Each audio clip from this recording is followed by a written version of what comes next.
പല വീഡിയോസിലും ആർട്ടിക്കിൾസിലൊക്കെ നിങ്ങൾ വായിച്ചിട്ടുണ്ടാവും മ്യൂച്വൽ ഫണ്ടിൽ ഇൻവെസ്റ്റ് ചെയ്താലേ ലോങ് ടേമിൽ വെൽത്ത് ഉണ്ടാക്കാൻ പറ്റുള്ളൂ, മ്യൂച്വൽ ഫണ്ടിൽ ഇൻവെസ്റ്റ് ചെയ്താലേ റിട്ടേൺസ് കിട്ടുള്ളൂ എന്നുള്ള കാര്യങ്ങളൊക്കെ.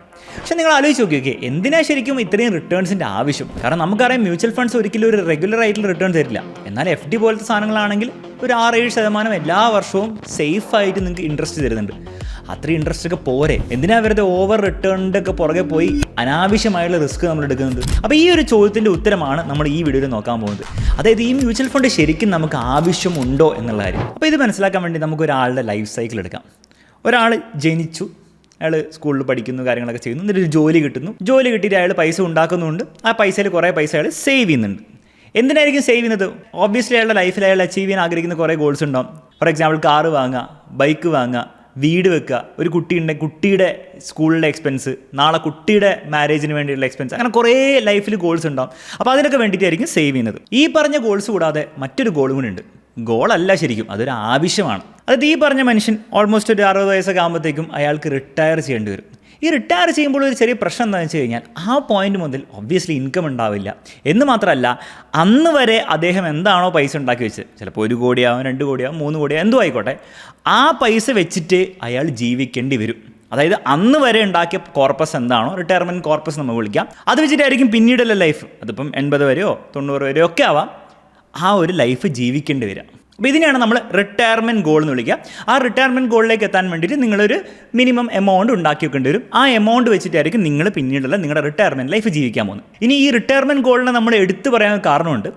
ഒന്ന്, അത് അൺഅവോയ്ഡബിൾ ആയിട്ടുള്ള ഗോളാണ്. ഇതിനൊരിക്കലും നിങ്ങൾക്ക് അവോയ്ഡ് ചെയ്യാൻ പറ്റില്ല. നിങ്ങളുടെ ബാക്കിയുള്ള ഗോൾസ്, കാർ വാങ്ങുന്നു, ബൈക്ക് വാങ്ങുന്നു, വീട് വാങ്ങുന്നു, ഒക്കെ നിങ്ങൾക്ക് കൺട്രോൾ ചെയ്യാൻ പറ്റുന്ന ഗോൾസാണ്. പക്ഷേ റിട്ടയർമെൻറ്റ് ഗോൾ എന്ന് പറഞ്ഞ സാധനം നിങ്ങൾക്ക് കൺട്രോൾ ചെയ്യാൻ പറ്റില്ല. ഒബ്വിയസ്ലി നിങ്ങൾക്ക് എക്സ്പെൻസ് നിങ്ങൾക്ക് കൺട്രോൾ ചെയ്യാം റിട്ടയർമെൻറ്റിലെ, പക്ഷേ ആ റിട്ടയർമെൻറ്റിന് വേണ്ടി നിങ്ങൾ ഉണ്ടാക്കേണ്ട പൈസ നിങ്ങൾക്ക് ഒരിക്കലും ഒരു ഓപ്ഷനിലായിട്ടുള്ള കാര്യമല്ല. മാത്രമല്ല, ഇവിടെ വേറൊരു കാര്യം എന്താണെന്ന് വെച്ചാൽ, നിങ്ങളുടെ ബാക്കിയുള്ള എല്ലാ ഗോൾസും, കാർ ആയിക്കോട്ടെ, വീടായിക്കോട്ടെ, എല്ലാത്തിനും നിങ്ങൾക്ക് ലോൺ വെച്ച് ഫണ്ട് ചെയ്യാൻ പറ്റും. പക്ഷേ നിങ്ങളുടെ റിട്ടയർമെൻറ്റ് ഗോള് നിങ്ങൾക്ക് ഒരിക്കലും ലോൺ വെച്ച് ഫണ്ട് ചെയ്യാൻ പറ്റില്ല. ആരും നിങ്ങൾക്ക് റിട്ടയർമെൻറ്റിന് വേണ്ടി ലോൺ തരാൻ പോകുന്നില്ല.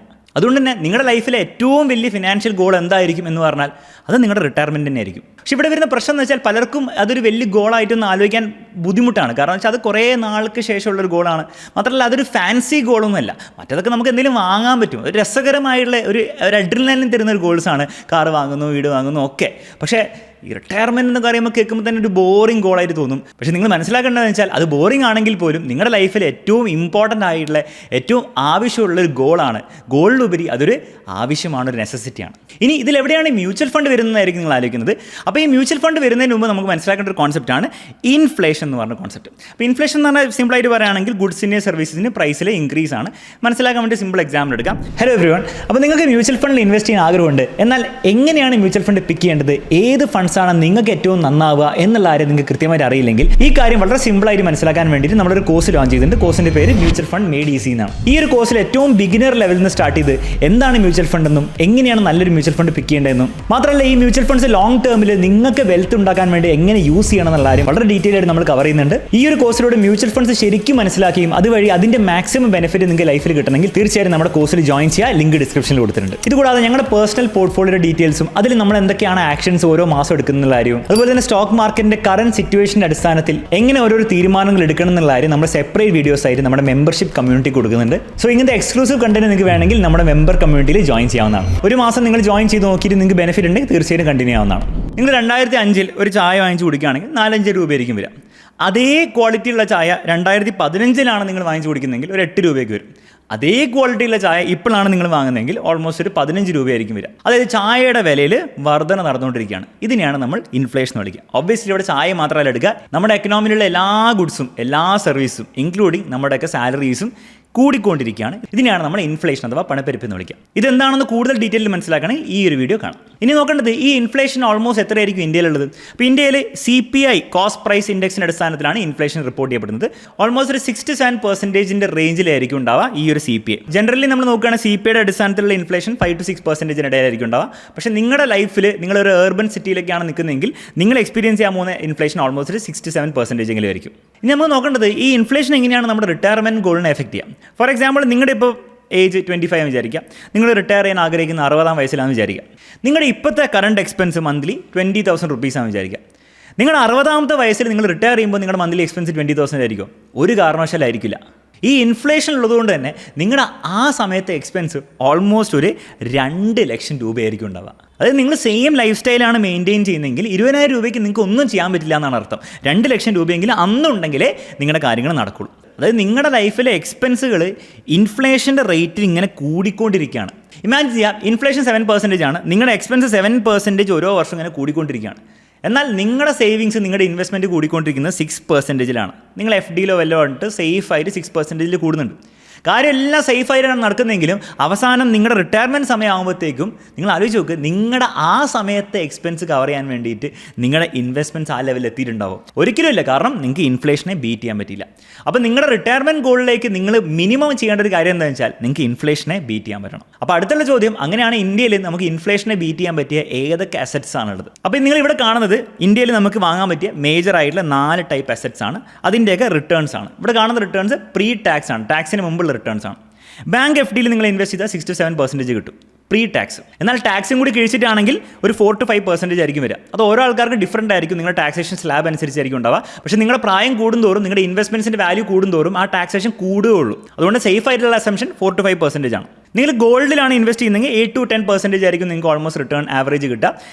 ടാക്സേഷൻ കഴിഞ്ഞിട്ടാണ് 6-7% നിങ്ങൾക്ക് കിട്ടുള്ളൂ. ഇവിടെ ചിലപ്പോൾ നിങ്ങൾ ആലോചിക്കുന്നുണ്ടാവും, അല്ലല്ലോ ഗോൾഡ് ശരിക്കും കഴിഞ്ഞ 5 വർഷത്തിൽ ഭയങ്കര റിട്ടേൺസ് ഒക്കെയാണ് ഉള്ളത്, അപ്പോൾ ഇങ്ങനെ ഇവിടെ 6-7 എന്നൊക്കെ പറയാൻ പറ്റാം. അപ്പോൾ അവിടെ നിങ്ങൾ മനസ്സിലാക്കേണ്ടത് ഗോൾഡ് കഴിഞ്ഞ 5 വർഷത്തിൽ നല്ല റിട്ടേൺസ് വന്നത്, ഒന്ന് ഗോൾഡ് മോശമില്ലാതെ പെർഫോം ചെയ്തിട്ടുണ്ട്, പക്ഷേ INR നമ്മുടെ ഇന്ത്യൻ റുപ്പി US ഡോളേഴ്സിനെ വെച്ച് നോക്കുമ്പോൾ വീക്ക് ആയിക്കൊണ്ട് വന്നതുകൊണ്ടും കൂടിയാണ് ഗോൾഡ് ഇത്രയും റിട്ടേൺസ് വന്നത്. ഇനിയുള്ള 5-10 വർഷമൊക്കെ ഇന്ത്യൻ റുപ്പി അത്രത്തോളം വീക്ക് ആണെങ്കിൽ മാത്രമേ ഗോൾഡ് നല്ല റിട്ടേൺസ് തരാൻ ചാൻസ് ഉള്ളൂ. അല്ലെങ്കിൽ നിങ്ങൾ 6-7% എക്സ്പെക്ട് ചെയ്യാൻ പാടുള്ളൂ. ഇത് വളരെ ഡീറ്റെയിൽഡ് ആയിട്ട് ഈ വീഡിയോയിൽ പറയുന്നുണ്ട്. അതിൽ ഗോൾഡിൻ്റെ മോശം കാര്യം മാത്രമല്ല, ഇൻഫാക്ട് ഗോൾഡ് എന്തുകൊണ്ട് നമുക്ക് വേണം എന്നുള്ള കാര്യം അവിടെ ഡീറ്റെയിൽ ആയിട്ട് പറയുന്നുണ്ട്. തീർച്ചയായിട്ടും ആ വീഡിയോ നിങ്ങൾ കാണാം. നെക്സ്റ്റ് നമുക്ക് നോക്കേണ്ട മ്യൂച്വൽ ഫണ്ട്സ് ആണ്. ഈ മ്യൂച്വൽ ഫണ്ട്സ് എന്ന് പറയുമ്പോൾ ഇവിടെ ഇക്വിറ്റി അഥവാ സ്റ്റോക്ക് മാർക്കറ്റിൽ ഇൻവെസ്റ്റ് ചെയ്യുന്ന മ്യൂച്വൽ ഫണ്ട്സ് ആണ് നമ്മൾ എടുത്തിരിക്കുന്നത്. ലോങ് ടേമിൽ നമ്മൾ നോക്കുകയാണെങ്കിൽ 10-14% റിട്ടേൺസ് ഒക്കെ തന്നിട്ടുണ്ട്. ഈ റേഞ്ച് ഇങ്ങനെ എടുക്കാൻ കാരണം ഓരോ ടൈപ്പ് മ്യൂച്വൽ ഫണ്ടും ഓരോ ടൈപ്പ് റിട്ടേൺസ് ആണ് തന്നിട്ടുള്ളത്. അതുകൊണ്ടാണ് നമ്മൾ ഇത്രയും വലിയ റേഞ്ച് എടുത്ത്. പോസ്റ്റ് ടാക്സ് നമ്മൾ റിട്ടേൺ നോക്കുകയാണെങ്കിൽ 9-12% ലോങ് ടേമിൽ നിങ്ങൾക്ക് അസ്യൂം ചെയ്യാൻ പറ്റുന്ന റിട്ടേൺ ആണ്. ഇനി ലാസ്റ്റിൽ നമുക്ക് റിയൽ എസ്റ്റേറ്റ് നോക്കാം. ഇവിടെ പ്രശ്നം എന്ന് വെച്ചാൽ റിയൽ എസ്റ്റേറ്റ് കൃത്യമായിട്ടുള്ള ഡേറ്റ ഇല്ല എന്നുള്ള കാര്യമാണ്. മാത്രമല്ല റിയൽ എസ്റ്റേറ്റിൽ പല ഡീൽസും ബ്ലാക്ക് മണി കൂടിയൊക്കെ നടക്കാറ്.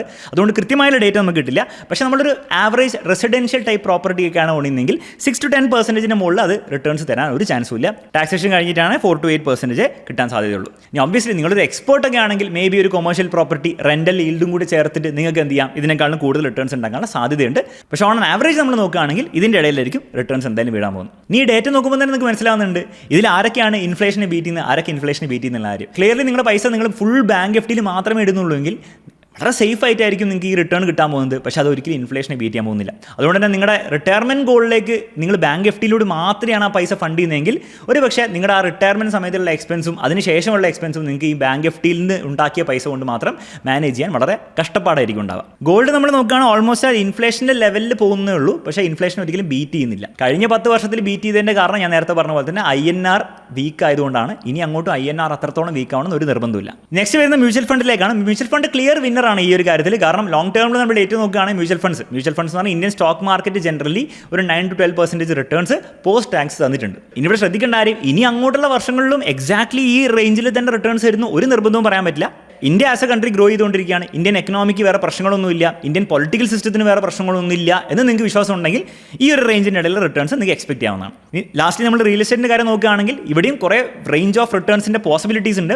പക്ഷേ നിങ്ങൾ സാധാരണ പ്രോപ്പർട്ടിക്കാണ് വാങ്ങുന്നതെങ്കിൽ നിങ്ങൾക്ക് ഇൻഫ്ലേഷനെ ബീറ്റ് ചെയ്യാനുള്ള ചാൻസ് അവിടെ ഇല്ല. മാത്രമല്ല റിയൽ എസ്റ്റേറ്റിൻ്റെ പ്രശ്നം എന്ന് വെച്ചാൽ നിങ്ങൾക്ക് ലംസം ആയിട്ട് വലിയ എമൗണ്ട് ഉണ്ടെങ്കിൽ മാത്രമേ നിങ്ങൾക്ക് ഇൻവെസ്റ്റ് ചെയ്യാൻ പറ്റുള്ളൂ. അപ്പോൾ ലോങ് ടേമിൽ എങ്ങനെയാണ് മ്യൂച്വൽ ഫണ്ട്സിലൂടെ നിങ്ങൾക്ക് കുറച്ചും കൂടി നിങ്ങളുടെ റിട്ടയർമെൻറ്റ് ഗോളിലേക്ക് ഈസി ആയിട്ട് എത്താം എന്നുള്ള കാര്യം നിങ്ങൾക്ക് മനസ്സിലായി വിചാരിക്കുന്നു. ഇനി എല്ലാ കാര്യങ്ങളും മ്യൂച്വൽ ഫണ്ടിനെ സംബന്ധിച്ച് പെർഫെക്റ്റ് അല്ല. ഇവിടെ ശ്രദ്ധിക്കേണ്ട കാര്യം, ലോങ് ടേം ഗോൾസിന് മാത്രമേ നിങ്ങൾ മ്യൂച്വൽ ഫണ്ട് ഉപയോഗിക്കാൻ പാടുള്ളൂ. ഇവിടെ ലോങ് ടേം എന്ന് പറഞ്ഞാൽ 1 ഇയറും 2 ഇയർ അല്ല, മിനിമം 5 ഇയേഴ്സ് ആണ്. അപ്പോൾ 5 ഇയേഴ്സിൻ്റെ ഉള്ളിൽ വരുന്ന ഗോളാണ്, അല്ലെ 5 ഇയേഴ്സിൻ്റെ ഉള്ളിൽ നിങ്ങൾക്ക് ആ പൈസ ആവശ്യമുണ്ടെങ്കിൽ ഒരിക്കലും നിങ്ങൾ 10%, 12% റിട്ടേൺ കിട്ടുമെന്ന് വിചാരിച്ചിട്ട് മ്യൂച്വൽ ഫണ്ടിൽ ഇൻവെസ്റ്റ് ചെയ്യരുത്. കാരണം നമ്മൾ ഷോർട്ട് ടേമിൽ നമ്മൾ മ്യൂച്വൽ ഫണ്ട്സിൻ്റെ റിട്ടേൺസ് നോക്കുകയാണെങ്കിൽ, അല്ലെ സ്റ്റോക്ക് മാർക്കറ്റിൽ റിട്ടേൺസ് ജനറലി നമ്മൾ നോക്കുകയാണെങ്കിൽ പല മാസങ്ങളിലും ഇവിടെ മന്ത്ലി റിട്ടേൺസ് ആണ് കാണിക്കുന്നത്, നെഗറ്റീവ് റിട്ടേൺസ് ഉണ്ടാക്കിയിട്ടുണ്ട്. പല വർഷങ്ങളിലും നെഗറ്റീവ് റിട്ടേൺസ് ഉണ്ടാക്കിയിട്ടുണ്ട്. പല 1-2 വർഷങ്ങളും ചേർത്ത് നോക്കിയാലും നെഗറ്റീവ് റിട്ടേൺസ് ഉണ്ടാക്കിയിട്ടുണ്ട്. അതുകൊണ്ട് തന്നെ മിനിമം ഒരു 5 ഇയേഴ്സ് വർഷമെങ്കിലും ടൈം ഫ്രെയിം ഉണ്ടെങ്കിൽ മാത്രമേ നിങ്ങൾ മ്യൂച്വൽ ഫണ്ടിലേക്ക് ഇൻവെസ്റ്റ് ചെയ്യാൻ പാടുള്ളൂ. ഐഡിയലി നിങ്ങൾ റിട്ടയർമെൻറ്റ് ഗോൾ പോലത്തെ വലിയ വലിയ ഗോൾസിനാണ് നിങ്ങൾ മ്യൂച്വൽ ഫണ്ട്സിൽ ഇൻവെസ്റ്റ് ചെയ്യേണ്ടത്.